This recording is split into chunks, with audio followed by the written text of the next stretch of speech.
Hello everyone! So I have been reading The Power of Six by Pittacus Lore. I'm going to continue to do that today. We will pick up where we left off in the last video. Let's see, that will be chapter 15. If you have any questions or concerns, let me know in the comments below. If you haven't already, go ahead and hit that subscribe button and hit that notification bell so you can get all the other videos that I'm posting. If you like this video, go ahead and hit that thumbs up and let me know how I'm doing. Alright, so without further ado, here we go. Chapter 15. Each night lately I lie awake for hours, my eyes open, ears attuned to the sounds of silence around me. Every so often I lift my head when I hear a distant noise, a drop of water hitting the floor, a person shifting in her sleep. And sometimes I crawl from bed and go to the window to be assured there's nothing out there, an obvious attempt to feel some semblance of security, however flimsy it might be. Each night passes with less sleep than the night before. I've grown weak, exhausted to the point of delirium. I have trouble eating.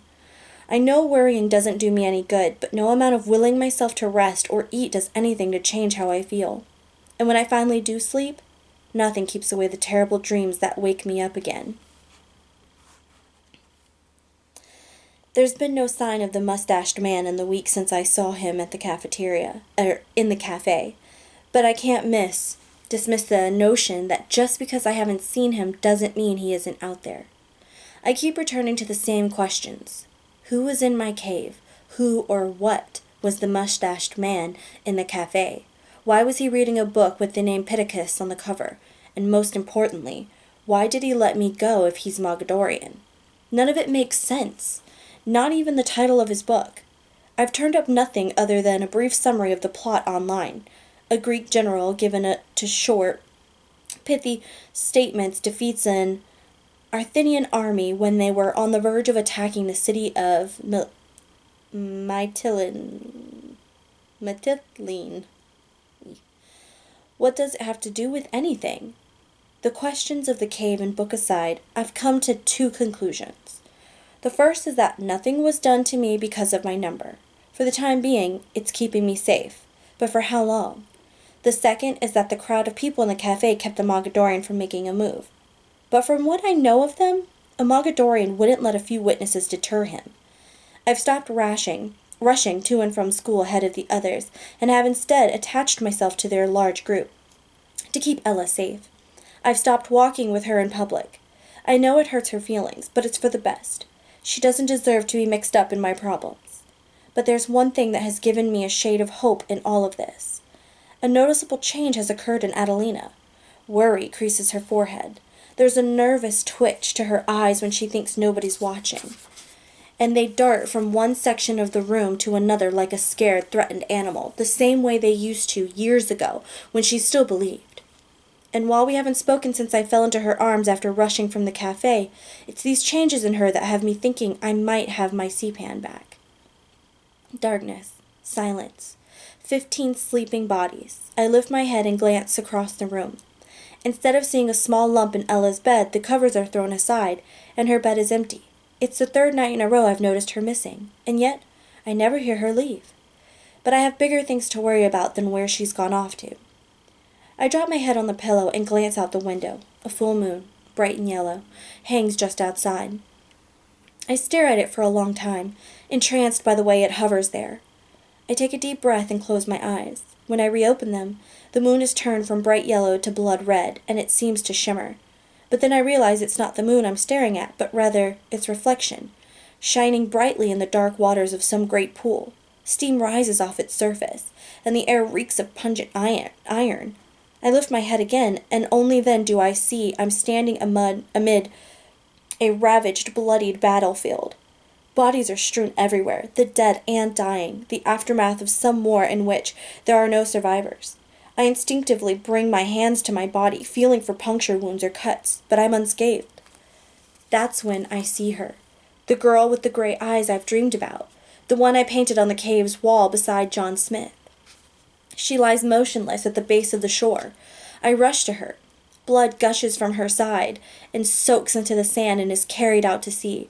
Her raven hair clings to her ashen face.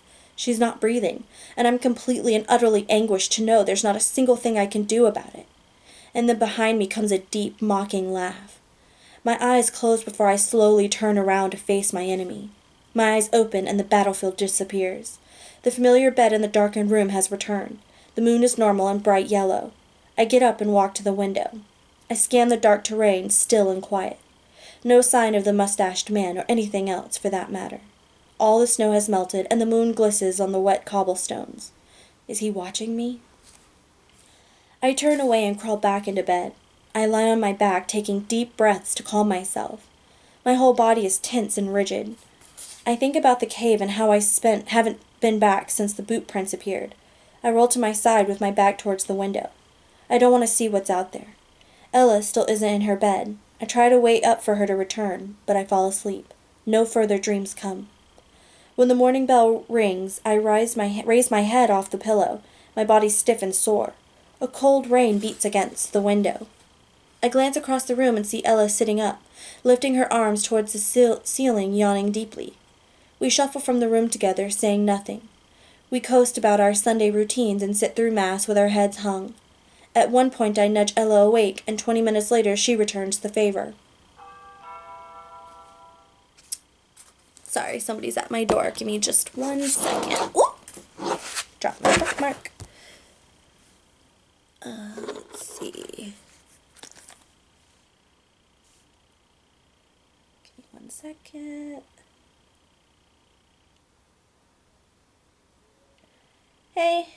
Hey Nick, hold on 1 second. I'll unlock the door for you.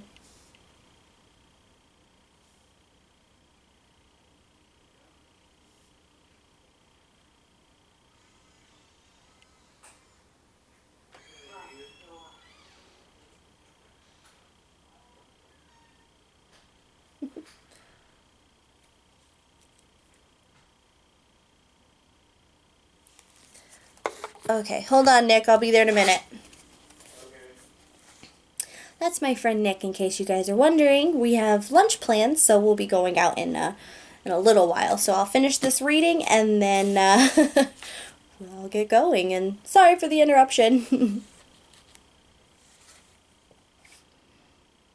Ooh, let me find my spot.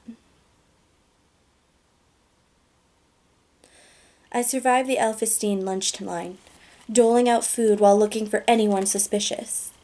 When everything appears normal, I can't decide if I'm relieved or disappointed. What saddens me most is that I don't see Hector. Towards the end of cleanup, LaGorda and Gabby began horsing around, spraying each other with a hose attached to the kitchen sink as I dry dishes. I ignore them, even when I get splashed in the face. 20 minutes later, when I've just finished drying the last dish, carefully placing it atop the tall stack, a girl named Delphina slips on the wet floor and bumps into me, causing me to fall into the stack and send all 30 plates back into the dirty water, where some of them break. "Why don't you watch what you're doing?" I say, and I push her with one arm. Delphina spins around and shoves me right back. "Hey!" Sister Dora barks from across the kitchen. "You two, knock it off, right now!" "You're going to pay for that," Delphina says. I can't wait to be officially done with Santa Teresa. "Whatever," I say, still scowling. She nods at me, a malicious look upon her face. "Watch your back." "If I have to come over there, Lord help me, you're going to regret it," Sister Dora says. Instead of using telekinesis to toss Delphina through the roof, or Sister Dora, or Gabby, or LaGorda, for that matter, I turn back to the dishes. When I'm finally free, I walk outside. It's still raining, and I stand under the eaves and look towards the cave. The mud will be thick on the mountainside, which means I'd get filthy. I use that as an excuse for why I won't go, though I know that even if it weren't raining, I wouldn't have the courage, despite my curiosity of whether or not new boot prints have been made in the mud. I walk back inside. Ella's Sunday duties require her to clean the nave after everyone leaves, wiping down pews. But when I go there, everything has already been cleaned. "Have you seen Ella?" I ask a 10-year-old girl named Valentina. She shakes her head. I walk back to our bedroom, but there's no sign of Ella there. I sit on her bed. The bounce of the mattress causes a silver object to peek from beneath Ella's pillow. It's a tiny flashlight. I flip it on. The light shines brightly. I turn it off and put it back where I found it, so that the sisters won't see it. I walk the halls, peeking in rooms as I go along. Because of the rain, most of the girls have stayed in, milling about in their small groups, laughing and talking and playing games. On the second floor, where the hallway splits and leads to the church's two separate wings, I go left, down a dark, dusty corridor. Empty rooms and ancient statues cut into the rock wall and arched ceiling, and I stick my head in the doorways, looking for Ella. No sign of her. The hallway narrows, and the dusty odor segues to a damp, earthy smell. At the corridor's end stands a padlocked oak door I jimmied open a week and a half ago looking for the chest. Beyond the door is a stone stairway that circles around the narrow tower leading up to the north belfry, which holds one of Santa Teresa's two bells. The chest wasn't there either. I surf the internet for a while, but find nothing new about John Smith. Then I go to the sleeping quarters, lie in bed, and feign sleep. Thankfully, Lagorda, Gabby, and Delphina don't come into the room, and I don't see Ella either. I crawl from bed and walk down the hall. I enter the nave and find Ella in the back pew. I sit beside her. She smiles up at me, looking tired. This morning I had put her hair into a ponytail, but now it's come loose. I pull the band free, and Ella turns her head so I can redo it. "Where have you been all day?" I ask. "I was looking for you." "I was exploring," she says proudly. I instantly feel terrible all over again for ignoring her on our walks to school. We leave and go to our rooms, say good night to one another. Slipping beneath the covers, waiting for the lights to be shut off, I feel hopeless and sad, wanting to simply crawl into a ball and cry. So that's what I do. I wake in the middle of the night, and I can't tell what time it is, though I assume I've slept at least a few hours. I roll over and close my eyes again, but something feels off. There's some change in the room I can't quite explain, and it amplifies the same anxiety I've felt all week. I open my eyes again, and the second they adjust to the dark, I realize a face is staring at me. I gasp and bolt straight backwards, crashing into the wall behind me. I'm trapped, I think. Trapped in the far back corner. How stupid of me to have wanted this bed. My hands tighten, and just as I'm about to scream and kick at the face, I recognize the brown eyes. Ella. I instantly relax. I wonder how long she's been standing there. Very slowly, she brings her tiny index finger to her lips. Then her eyes widen and she smiles as she leans forward. She cups her hand around my ear. "I found the chest," she whispers. I pull away, look earnestly into her radiant, upturned face, and know immediately she's telling the truth. My eyes open wide. I can't contain my excitement. I pull her to me and give her the tightest hug her small body can endure. "Oh, Ella, you have no idea how proud I am of you." "I told you I'd find it. I told you, because we're a team and we help each other." "We do," I whisper. I let go of her. Her face brims with pride. "Come on, I'll show you where it is." She takes me by the hand, and I follow her around the bed, tiptoeing quietly. The chest, a bright ray of hope, when I'd least expected it, when I'd needed it most.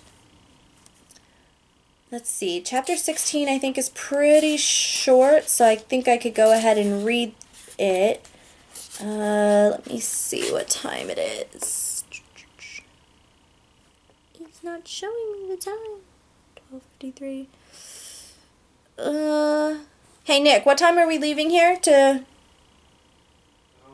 said she'll be there at 1:20, so it's up to you. Alright, I think I've got time to read this chapter really quickly. Go for it. Okay. Chapter 16. We flee the room, and I have the urge to sprint to wherever Ella's leading me. She glides swiftly and soundlessly across the cold floor. The corridor is dark, and while I see everything clearly, every so often Ella flicks on the flashlight to orient herself, then quickly turns it off. When we reach the nave, I think she's going to head towards the north tower, but she doesn't, and instead guides me up the center aisle. We skitter past the rows of pews. At the nave's front, stained glass saints line the curved wall, and the moonlight behind them brings a celestial radiance that gives each a more biblical appearance than they have ever had before. Water drips in a constant patter somewhere. Ella cuts a right turn at the front pew and sweeps towards one of the many open recesses that run the length of both walls. I follow. The air is cooler here than in the nave, and a tall statue of the Virgin Mary looms over us with arms lifted from her sides. Ella goes around her, and when she reaches the back left corner, she turns to me. "I'll have to bring it down to you," she says, putting the flashlight in her mouth. She takes hold of the stone pillar and scoots up it like a squirrel clawing up a tree. All I can do is watch in amazement, so impressed by her mobility. When she's almost at the ceiling, she pauses and then swings around the column, disappearing into a tight little nook that's almost invisible from where I stand. I never noticed the nook before. Lord knows how Ella did. I crane my head to listen, hearing the rough friction of her shoes scrape along the rock, which means there's just enough room for her to crawl. Some kind of tunnel. I can't help but smile.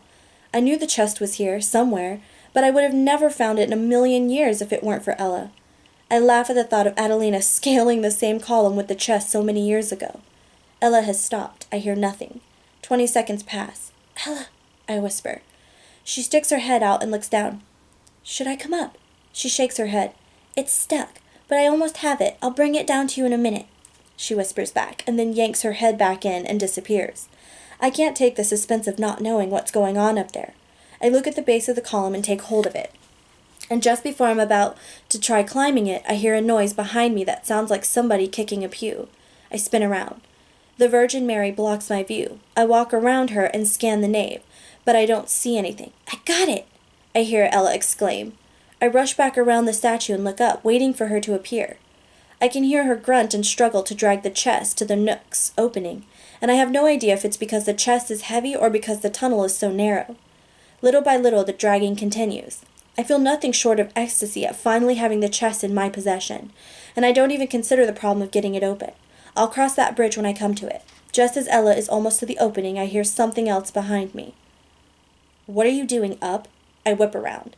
Divided equally on each side of the Virgin Mary, Gabby and Delfina stand under the statue's left arm while LaGuardia and a wiry Bonita, the champion of the dot game that almost got me killed at the lake, positions themselves beneath the right arm. I glance over my shoulder and see two small eyes peering down at us from the nook's opening. "What do you want?" I ask.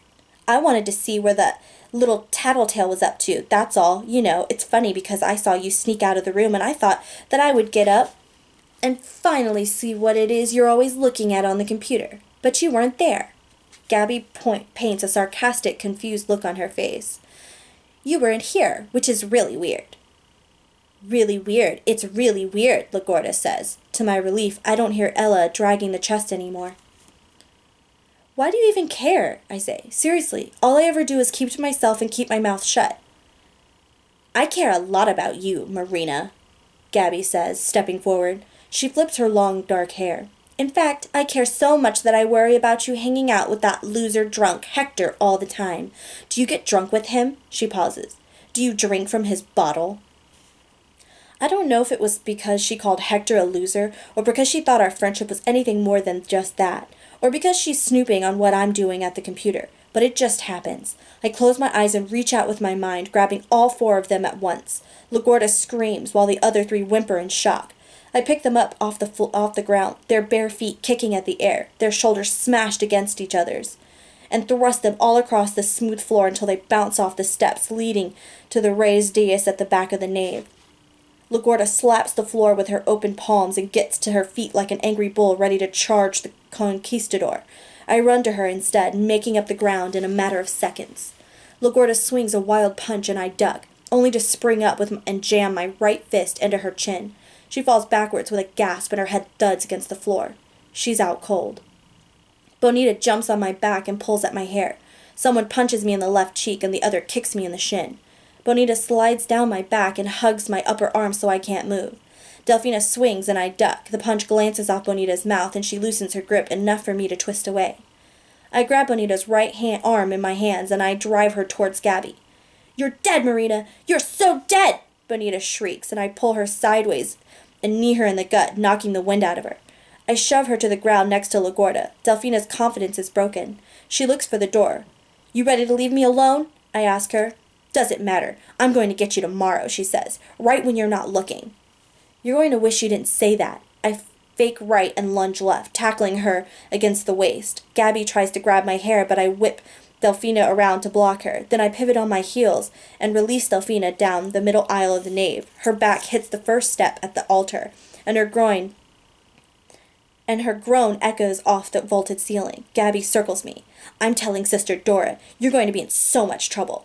I turn my body to keep my eyes on her. She stops right next to the column. I can tell she's about to charge and I'm ready for it. Suddenly, I see a flash of white above Gabby's head. It takes me a second to recognize that it's Ella, and she's jumped from the nook all the way down onto Gabby's shoulders. Gabby flails around like she can't get her hands on Ella, and when she does, she tosses her onto the floor with a horrible cracking sound. "No!" I yell, and then I punch Gabby in the sternum as hard as I can. Her feet leave the ground and she hits the wall, knocking dust from those stone walls' mortar. Ella's on her back, wailing, writhing in pain, but I notice she keeps her right leg completely still. I kneel beside her and pull up the bottom of her nightgown to see a sharp white bone sticking out of her skin just below the knee. I don't know what to do. I put my hand on her shoulders to try to console her, but she's in so much pain and she doesn't feel it. "I'm right here, Ella," I say. "I'm right here beside you and everything's going to be okay." Her eyes open and she gives me a pleading look. It's then that I see the damage done to her right hand. Her tiny fist is mangled, crooked, blood seeps out between her index and middle fingers. Her talon. "Oh my God, Ella, I'm sorry," I cry. "I'm so sorry." She just cries. I feel myself begin to sweat. Never in my life have I felt so useless. "Try not to move," I say, knowing it's a futile plea. The nearest hospital is a half-hour drive. She'll pass out from the pain by then.